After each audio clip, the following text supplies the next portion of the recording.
Hello friends, നമ്മുടെ ജില്ലയിലുള്ള ഈ അത്ഭുത ശില്പം കാണാത്തവരായി ആരെങ്കിലും ഉണ്ടോ? ഏതാണ് ഈ ശില്പമെന്നറിയണ്ടേ? കൊല്ലം ജില്ലയിലെ ചടയമംഗലത്തുള്ള ജടായു ശില്പമാണിത്. അതുകൊണ്ട് തന്നെ ആ പാറയ്ക്ക് ജടായു പാറ എന്നാണ് പേര്. ജടായു പാറയിലേക്ക് നിങ്ങളെ ഞാൻ കൂട്ടിക്കൊണ്ടു പോകാം. അതാ ദൂരെ ഒരു മല കാണുന്നില്ലേ? അവിടേക്കാണ് നമ്മുടെ യാത്ര. ഇപ്പോൾ മെയിൻ റോഡിലുള്ള ജടായു പാറയുടെ എൻട്രൻസിലേക്ക് കയറാൻ പോവുകയാണ്. ജടായു എർത്ത് സെന്ററിന്റെ ഫ്രണ്ടിലൂടെ നടന്ന് വളരെ ഭംഗിയായി ഒരുക്കിയിട്ടിരിക്കുന്ന സ്ലോപ്പായ വഴിയിലൂടെ എൻട്രൻസ് പോയിന്റ് വഴി നടന്നു. കേബിൾ കാറിലാണ് മലയുടെ മുകളിലേക്ക് പോകുന്നത്. അതിനായി ടെർമിനൽ ഫസ്റ്റിലും അവിടെ നിന്ന് ടെർമിനൽ 2-ലും എത്തി ഇവിടെ ടിക്കറ്റ് കൗണ്ടറിൽ നിന്നും ടിക്കറ്റ് എടുത്ത് ടെർമിനൽ 3-ലേക്ക് പോകണം. ഇത് ടെർമിനൽ 2 ടിക്കറ്റ് കൗണ്ടറാണ്. ടെർമിനൽ 3 കഫേയിലെത്തിയാൽ വിശ്രമിക്കാനുള്ള സൗകര്യമുണ്ട്. അവിടെ നിന്നും സ്റ്റെപ്സിലൂടെയോ ലിഫ്റ്റിലൂടെയോ കേബിൾ കാർ കയറേണ്ട സ്ഥലത്തേക്ക് പോകണം. ഞങ്ങൾ കേബിൾ കാറിലേക്ക് കയറി.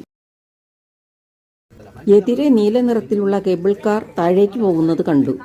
ഇപ്പോൾ ഇതിലിരുന്ന് ജടായു ശില്പം കാണാം. എന്താ വലിപ്പം ജടായുവിൻ്റെ ശില്പത്തിന്! അതിഗംഭീരം. ചുറ്റും വളരെ വിശാലമായി നടന്ന് ആസ്വദിച്ച് താഴ്വാര കാഴ്ചകൾ കാണാവുന്നതാണ്.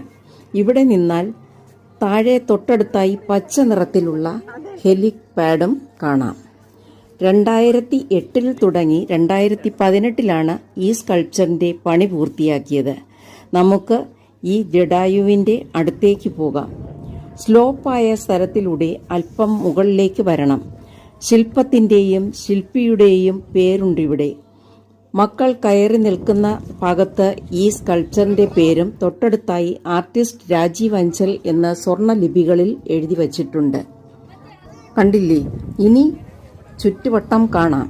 മുകളിൽ നിന്ന് താഴേക്ക് നോക്കി നിൽക്കുമ്പോൾ തിരിച്ചു പോകാനേ തോന്നില്ല. താഴ്വാര കാഴ്ചകൾ കാണാൻ അതിമനോഹരമായിരിക്കുന്നു. ധാരാളം ടൂറിസ്റ്റുകൾ എത്തിയിരുന്നു. ജാതിമത ഭേദമില്ലാതെ ഹിന്ദുക്കളും മുസ്ലിങ്ങളും ക്രിസ്ത്യാനികളും സിഖുകാരും ഒക്കെ ഉണ്ടായിരുന്നു. നമ്മുടെ സിസ്റ്റേഴ്സ് പ്രായഭേദമന്യേ ചുറ്റും നടന്നു കാണുന്നുണ്ടായിരുന്നു. ആകാശ ദൃശ്യമാണ് നിങ്ങളീ കാണുന്നത്. എന്താ, കണ്ടിട്ട് നിങ്ങൾക്കും പോകാൻ തോന്നുന്നില്ലേ ജടായു പാറയിലേക്ക്? Thank you for watching.